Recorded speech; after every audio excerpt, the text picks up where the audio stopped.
Hello, my name is Senator Donzella James, and yes, I'm your state senator from the 35th District.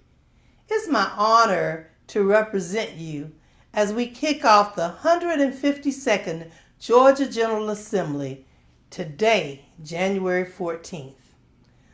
I wish you all a happy new year, but now it's time to roll up our sleeves and get ready to work and maybe to even fight.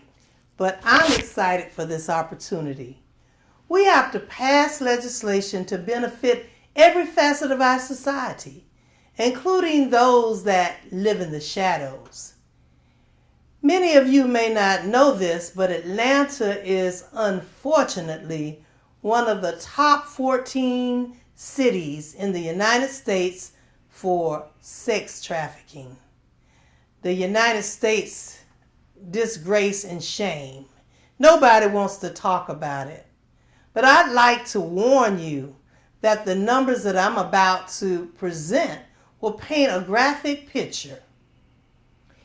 In Atlanta, 12,400 men purchase sex monthly. About 7,200 exploited females are underage. And the average age of the child first used in prostitution is about 11 years old to 14 years old.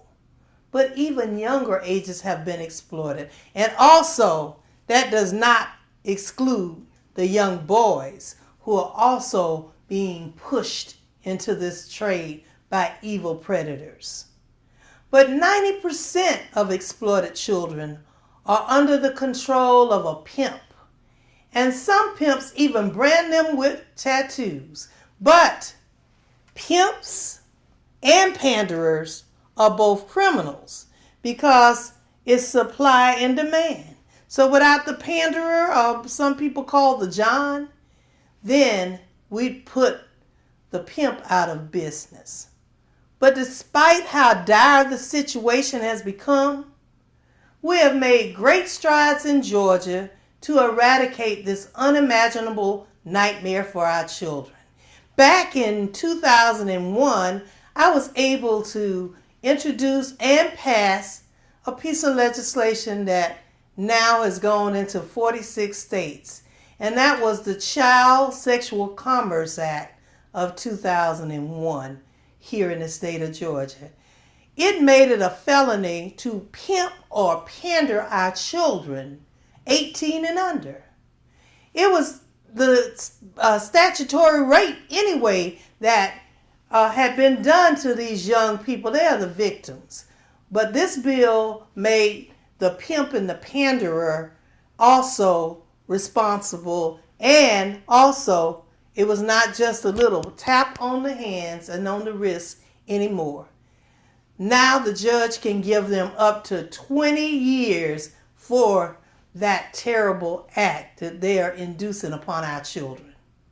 But last session, we passed Senate Bill 355 to increase the accountability in cases of suspected child abuse.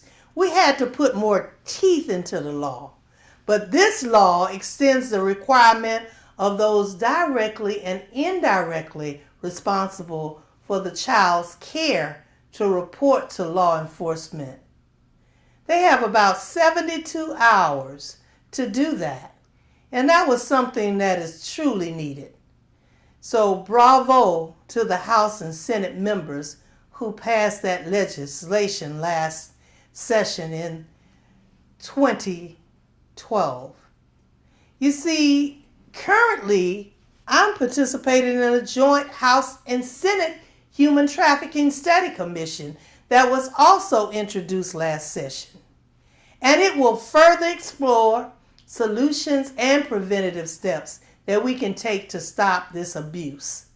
Our children are our society's greatest asset, and we must protect them. It's our responsibility and duty. Our children's safety is just one of my top priorities this session. So please join me again next week as I will continue to bring you the latest news from your state capital and the state Senate throughout the 2013 legislative session. It's an honor and a privilege to serve you. Thank you for sending me back. I am for you, the people, and not the politics. Thank you.